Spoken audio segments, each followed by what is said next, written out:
Gipuzkoako nekazaritza lurren funtsekoak bigarren deialdia prestatzen hasiak dira.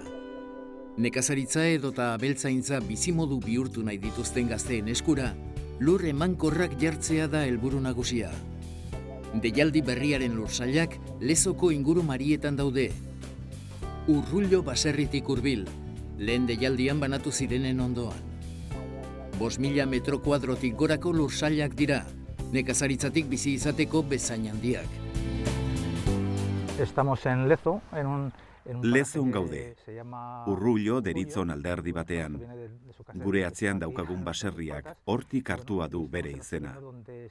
Eta nekazaritza lurren funtsak bere bigarren deialdian esleituko dituen lursailak hementxe gure aurrean ditugu. Gaur egun belardi bat badago ere, hemengo lursailak nekazaritza ekologikorako erabiliko dira. Lehen esleitu ziren lursailen jarraipena izango dira. Eta guztira, 3 lursail dira. 5.000 metro kuadrotik gora guztira. Todas de más de 5.000 metros. Lursailen balio agrologikoa handia izateaz gainera, izan beharreko azpiegitura guztiak dituzte. Sarbideak, lanabesak gordetzeko estalpea, ura. Ikusten dugunez, ura biltegiratzeko sistemak ez du obra handirik behar izan, eta instalazioa nahiko sinplea da. Lursailen esleipena arauturik eta zehazturik dago, eta baldintzako bekien beteko dituzten eskegileek izango dute lehentasuna. Lursail hauek balio ekonomiko eta agrologiko handia dute. Ingurumenaren ikuspegitik ere oso baliotsuak dira, eta Lezoko inguru marietan daudela esan daiteke. Lursail hauek oinarrizko azpiegiturak behar dituzte. Erabiltzaileek ahalik eta modurik erosoenean erabili ahal izan ditzaten. Lursailetan sartzeko sarbide batzuk jarriko dira, eta lursailak urez hornitzeko depositu bat egongo da. Lehengo lursailak eta esleitu berriak hornitzeko berdin balioko duena. Lanabesak gordetzeko instalazio batzuk egongo dira. Baratzeetako produktuak gordetzeko ere balioko dutenak. Jende gaztea da, prestakuntza ikastaroak amaitu berri dituzte, eta nekazaritzan lan egin nahi dute. Behemendi, Donostia eta Bidasoaldeko landagarapeneko elkartea ere, elkarlanean aritu da balizko onuradunak erakartzen eta lursail egokiak bilatzen. Behemendi, landagarapenerako elkartea da, Donostia aldea Bidasoa Baiarako landagarapenerako elkartea. Bere izena dion bezala, landagarapenerako jardueretan aritzen gara lanean bertako administrazioekin batera, landagarapenak orokorrean dituen azepzio guztietan, edo sail guztietan lan egiten dugu, ez? Guk lan egiten dugu, esan genezake 3 arlotan lagundu diezaiokegula Foru Aldundiari, alde batetik bai lursaile hauetan lanean ariko dien nekazarien kaptazioa egiten, edo nekazari horien informazio gune bezala okatara etortzen dianean ze lur dauden erakusten. Bigarrenik administrazioa Foru Aldunditik kanpo gure bazkide diren udaletxen lur sailak egon daitezken edo ez, edo partikularren sailak egon daitezken edo ez, bilatzen saiatu gaitezke edo saiatzen gera. Eta hirugarrenik Lezoko kasu honetan egin duguna da, inbertsioan ere lagundu dugu, ez? Hemen kasu honetan Foru Aldundia Kutxako gune eta Behemendiren artean egin dira inbertsio, gutxieneko inbertsioak sarrera eta uraren tomak, ez? Gizakirik gehien biltzen dituen eskualdea hauxe da, Gipuzkoako biztanleriaren erdia bertan bizi da eta. Hainbeste biztanle izanik beharrezkoa izan da errepide eta azpiegitura asko egitea. Eta horren ondorioz, lehen sektorean aritzeko lurzorua nabarmen murriztu da, eta gainera oso garestia da. Beraz, nekazaritza lurren funtsa edo lur bankua tresna garrantzitsua da lehen sektorea indartzeko.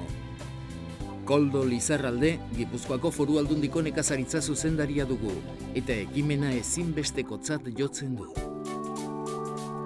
Lur funtsaren gai hau nolabait da tresna bat, azken batean, lurrak behar dituenari bideratzeko. Gipuzkoan lurraren arazoa garrantzizkoa da. Lur gutxi daukagu, industriak eta gainontzeko hirigintzak hainbat lur oso onak zirenak nekazaritzarako beste destino batera eraman ditu. Eta gaur egun nolabait hor arazo desentea daukagu, bati bat gazte eta sektoretik kanpo datorren gazteak ez daukatelako inongo aukerarik beren proiektua martxan jartzeko ez baldin bada horrelako ekimen publiko batetik bultzatzen. Eta alde hortatik pentsatzen dugu Gipuzkoan lujo bat dela lurra erabili gabe eta destinoi gabe edukitzea. Gipuzkoako Foru Aldundiak abian jarri duen ekimena garrantzitsua da, baina horrez gain ezinbestekoa da gizarte osoak baserritarren lana babestea. Ez baituko ahaztu behar, eurak direla gure elikagaiak ekoizten dituztenak eta gure natur ingurunea zaintzen dutenak. Gipuzkoan lur gutxi dago, lehen esan dugun bezala, eta bai badaukagu nolabait beste herrialde batzukin begiratuta nolabait konsumidore kopuru interesante bat. Orduan, hor gure gizarteak apustu egiten baldin badu bertako produktua konsumitzeko, irabaziko genduke nolabait herri bezala baita ere gure elikaduraren jabe izatea. Eta hortan pentsatzen dugu apustu serio bat egiten ari gerala eta gizarte hau ere egiten ari dela, iniziatibak azaltzen ari dira hainbat eskualdeetan, eta pentsatzen dugu alde hortatik benetako apustua egin behar dugula etorkizunari begira sektore honek etorkizuna baduelako. Lehen deialdian lursail bat jaso zituen nekazarietako bat Iban de la Peña dugu. Gaur egun hektarea bateko baratze bat lantzen du, produktu ekologikoak ekoizten ditu. Bere ekoizpenak kontsumo taldeen bitartez merkaturatzen ditu. Nafarroan hasi zen eta produktuak Donostian saltzen zituen. Orain, Lezoko lursail honetan poz-pozik dago. Duela 4 urte hasi nintzen. Nik eraikuntzan egiten nuen lan eta lana urritzen hasi zenez, agroekologia ikastaro batzuk egiten hasi nintzen, Bizkaian, eta duela 2 urte nire lehen kontsumo taldea eratu nuen. Nafarroan banuen lursail bat alokairupean eta han lan egiten banuen ere, produktuak Donostia aldean banatzen nituen. Joan etorriak zirela eta enuen irabazi handirik lortzen. Horregatik, Aldundiko lurbankuaren eskaintza hau atera zenean, eskabidea egin eta hektarea hau esleitu zidaten. Bertan egiten dut lan. Honi esker aurrera ateratzen ari gara, emaztea, semea eta 3. Ibanek sasoiko produktuekin egiten du lan, lursail oso emankorretan. Lurra oso ona da, hektarea bat da, eta orain dauzkagun produktuak sasoikoak dira. Produktuak ateratzen hasi gara. Babak, ilarrak, tipulak. Laster beste produktu batzuk lantzen hasiko gara. Tomateak, piperrak, babarrunak, horiek maiatzerako. Dena merkaturatzen dugu kontsumo taldeen bitartez eta orain dendetan saltzen ere hasi gara. Baina batez ere kontsumo taldeekin aritzen gara lanean. Baserri izeneko sarearen barruan gaude eta ekoizle talde bat gara. Ibanek funtsezkotzat jotzen du kontsumitzaileek bere lana ezagutzea eta etorkizunean lurbankuak esleipen gehiago egitea.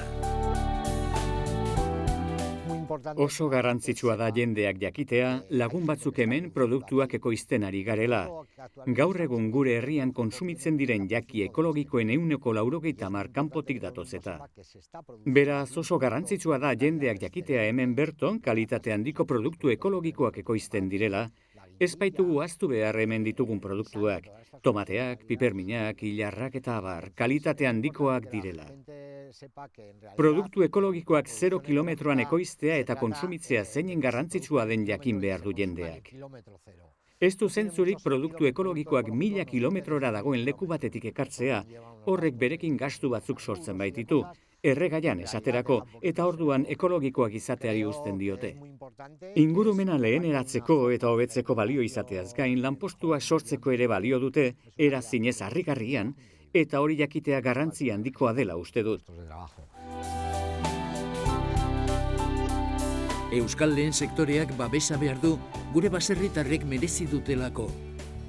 Egiten duten lanari esker, lan handiari esker, kalitateko elikagaiak ekoizten dituzte, natur ingurunea zaintzen dute eta milaka urte dituen kultura baten zaindariak dira.